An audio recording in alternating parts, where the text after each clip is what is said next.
Hello viewers, welcome back. From that break, you're watching QTV, the Gambia's first private TV station, and we are broadcasting from the OIC Conference Center here in Bigelow, where the Gambia is hosting, the 15th summit of the Organization of Islamic Cooperation. We are still bringing you live updates and arrivals of the presidents who are coming into the country to witness, the summit as we speak. That's the flight carrying the president of Djibouti, Ismail Omar Gele, who has been the president of Djibouti since 1999, making him one of the longest serving rulers in Africa.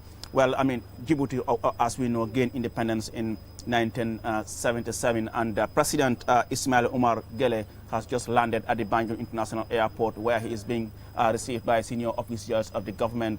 Mbaɗigol melɓe QTV jiɓe kañum temento an safale ko ikame ko Ismail Omar Gele mi ala ko atlemu president of Djibouti wala foto nangin temento Banjul International Airport melɓe jeem pour ga receive ngalon na vice president rather Mohamed B.S. Diallo adaɓe mol kono mi ala ko iɓe airport pour ka receive je mbokk nga mi nangi saran QTV len dalalat delsi wat nañ fi pour indi len nga mo nek the arrivals of the heads of state and senior government officials from across the 57 member countries of the OIC who are getting into the country to, for the OIC summit, which is starting tomorrow morning. And as we speak, that is the president of Djibouti, ngamne mo nek president bu Djibouti Ismail Omar Gele, mom mo active légui ni falecha independent falecha Banjul International Airport ñepa nek pour receive ko bokk na ci ngamne mo nek the vice president Mohamed B.S. Diallo ñom ñofa teew pour receive ngamne mo nek njiti rew mu dëkk bu ñu xamé Djibouti Ismail Omar Gele mom nak mën nañ wax ne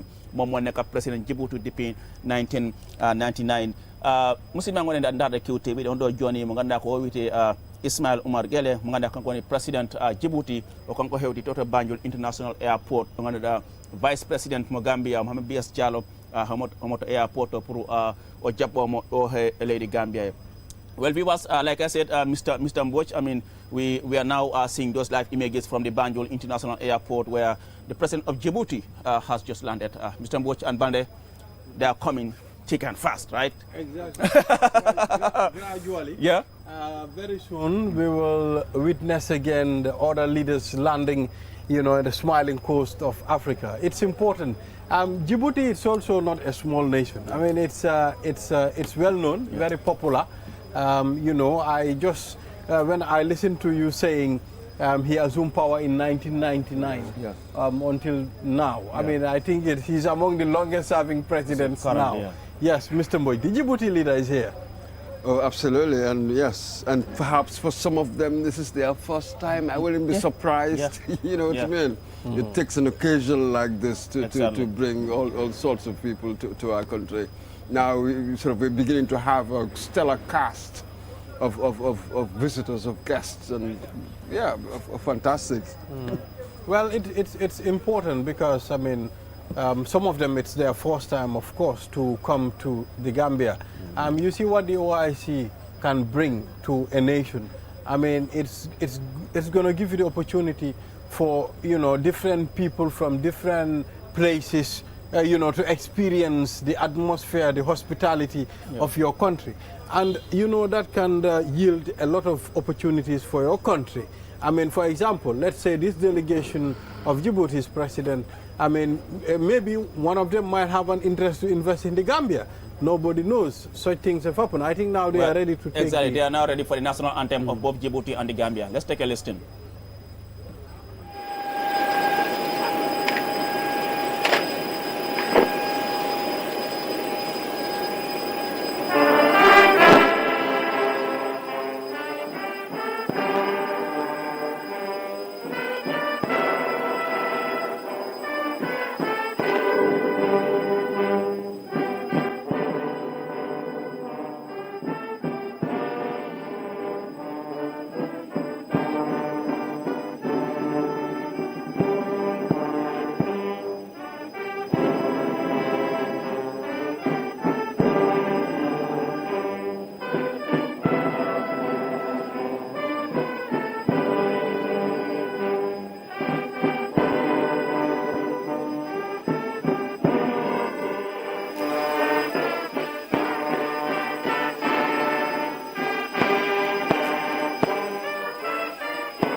arrived here at the Banjul International Airport, and he was received on arrival by the Vice President Mohamed B.S. Jallow before inspecting a guard of honor mounted by our fine men and women in uniform. And then, like we told you, I mean, he's been the president of Djibouti since 1999, a country in the East Africa. Of course, as we understand, is mostly a French and Arabic-speaking country, bordered by Somalia, Ethiopia, Eritrea, and the Red Sea to the east. 94% of Djibouti's population are Muslim, with just Mr. Mboj 1.1 or 1.2 million people. Not a big country in terms of population, Mr. Mboj. Of course, when it comes to when it comes to population-wise, it is the smallest mainland Africa. Exactly, when it comes to physical size, and we say Gambia. But population, they are much smaller, not even a million. What did you say? 1.1 million. As of January of this year. In fact, I am surprised to know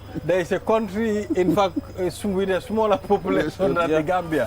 When you are talking of Nigeria, 200 million people, you know, you're talking about China. China is in almost a billion, you know, India. So, I mean, I think it's important. I mean, and yes, Bane, like you said, quite colorful.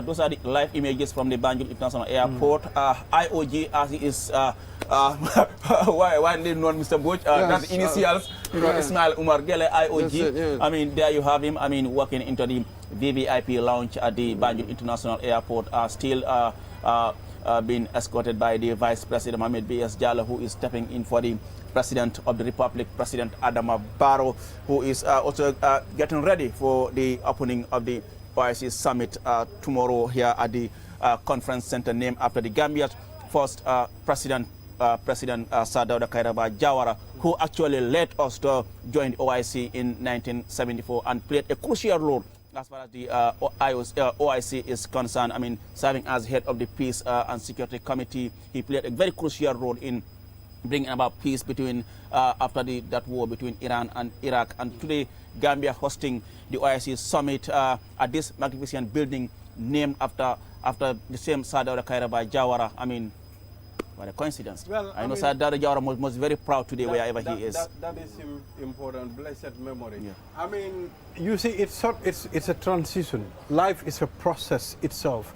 I mean, when you look at it, he started it, and now who would have thought it will be the generation of Adam Barrow who would be, you know, sitting on the helm of affairs. When you look at Sir Dawda, he is always been part of these things. Even ECOWAS, Mr. Mboch, you will know, I mean, he was part of the founding members of ECOWAS. I mean, that's why even last year, ECOWAS had to honor him, I mean, for his role in making ECOWAS what it is today. A great man indeed, Mr. Mboch. Oh, he had a big voice. Exactly. I mean, small country, but big voice. There was a time when we had a big voice. Yeah. I can't remember when we were talking about this, when we said that before the creation of ECOWAS in 1975, it was people like Sir Dawda who went round Africa telling people, hey, look, you see our relationship with Senegal, that should serve as a model to form. So possibly the seeds that really formed ECOWAS could be found really in the Senegambia region here. This was the example that he was using to promote the idea of having a greater regional integration. Let us not just forget, I mean, how influential and powerful Gambians can be when they assume certain positions. I mean, let's talk about Fatou Bensouda. I mean, you've seen the position that she held, you know, at the ICC. We've all seen that. I mean, Gambians can do big things, you know, once they are given the opportunity. And Sir Dawda Kairaba Jawara, if you go through his book, Kairaba Jawara, I mean, you will definitely understand what this guy intended for this country and, you know, where we are today, Aliou Cisse. It's true, like you put it. I mean, I watched a video of their first meeting in Lagos when Lagos used to be the capital of Nigeria before it was moved to Abuja. And you see that video, you see the likes of Sir Dawda Kairaba Jawara, you see the like of Gowon, who is one of the, one or two of the surviving founding members of ECOWAS. I mean, only survivor, I would say, at this moment, as far as, you know, the founding members of ECOWAS is concerned. But I mean, Sir Dawda is someone that we should really celebrate. Well, we should continue. We have been celebrating, but we should continue celebrating. And naming this building after him alone is something else. Yes, and you celebrate such people by asking yourself, well, what did they represent? What did they stand for? Do we still stand for similar values? You see, you really keep their flame alive by living according to the values that they espoused and popularized. So are we doing that? What was his strategy as a president? What was he doing? What was his vision? So these are the key things that we should be thinking about if you really want to honor that man. He was truly a Democrat. You know, he felt in his heart he was a Democrat. When one-party state was popular all over the continent just after independence, he refused. There was just so much pressure in this country for him to turn it into a one-party state. He completely refused, categorically refused. So that gave him authority. This was a period when you had coups all over the place. We were a kind of oasis of democratic life. It was very small. But that gave him that authority, in spite of our small size. But he created that, the improbable nation, but he made sure that he wanted us to keep our sovereignty.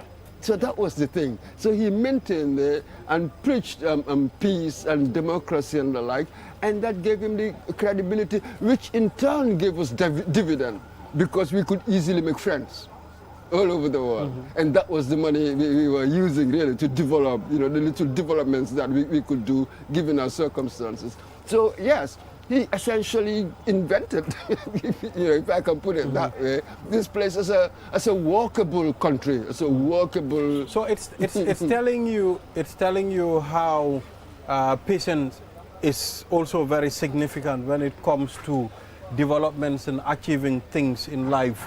It started in 1969, and until today, Gambia is reaping that, the fruit of that labor that started, the seed that they sowed many years ago, and Gambia is reaping it today.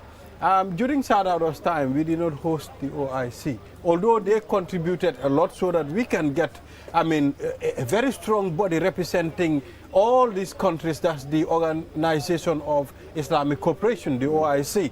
But it's telling you how gradually we will get there. Now, the younger generation is so in a haste to achieve things quickly without getting it. Mr. Boyd, remember, at the beginning of this conversation, I said to you, it will not just be easy for all these commitments for them to be achieved overnight. It will take time before they happen. Maybe time will come. Aliou Cisse or Ibrahim Balde or Mr. Boyd or your son will be part of the OIC to be able to implement certain things. Yes, you achieve some things, maybe not so much others. And what does achievement mean? Because constantly the landscape is changing, priorities are changing. So you're working on a shifting ground. So how do you measure certain things? We should be very, very careful. And adopt to certain changes. And in fact, when you take the life of a nation, we had 30 years of independence, suddenly a reversal. Then we are starting all again. This is really what democratic development means. You will make strides forward and then a few reversals, then you go back. It's a constant back and forth, as it were. Strides forward and back, sometimes sideways, other times you go around in circles. So it's all what they call a whole series of swings and roundabouts. So we must understand national life in that sense. But always we should look back to Sadauda as the lodestar. What did he stand for? What was he trying to do? How much are we adding to that? What are the new priorities? And then, using from his example to give the best that we can. It was because of him that we have the African Commission on Human and People Rights headquarters here in the Gambia. Absolutely, this is the authority, the credibility he commanded because of the style of governance he led. Really. So this was it. This was how we were paid back. We were an authority. So figure. we don't have to forget the struggle. We don't have to forget, what our people that started the struggle. I am pretty sure it wasn't only Sadauda Kairaba Jawara, but there were also other people that were with him side by side to support him throughout the struggle to establish, such kind of organizations. I think all those things need to be, you give the devil its due, so it's important for us to always remember the struggle, Aliou. Thank you very much, Modou Mbouch and Ibrahim Balde. Well, viewers, you're still watching QTV, the Gambia's first private TV station, and we are broadcasting from the OIC Conference Center here in Beguilo, where the Gambia is hosting the 15th organization of the Islamic Cooperation Summit, being the second largest intergovernmental organization after the United Nations, with 57 member countries, and of course there are other observer countries as well, such as Russia, Bosnia, of course, Central African Republic, Thailand, you name them. These are all observer countries. But the impact of or the importance of the OIC, goes beyond just these member states. Even countries that are not part of the, well, if you're hearing that background sound, those are just delegates who are still, going to their hotel.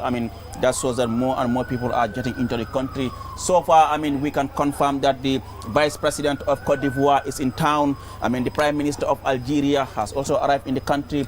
Guinea-Bissau's President Umar Seko Embalo is also in the country. And just a moment ago, we saw, the President of Djibouti, Ismail Omar Dele also landed at the Banjul International Airport. I mean, we'll bring you live updates as they arrive into the country, because that's why we are here. I mean, we want to be part of this successful story. At the end of the day, it's about the Gambia, and it's a big thing and an honor for all of us to be part of this important occasion. We will go with a short break, and then when there's another new arrival, then we will come back and give you more updates as they arrive into the country. Do stay tuned.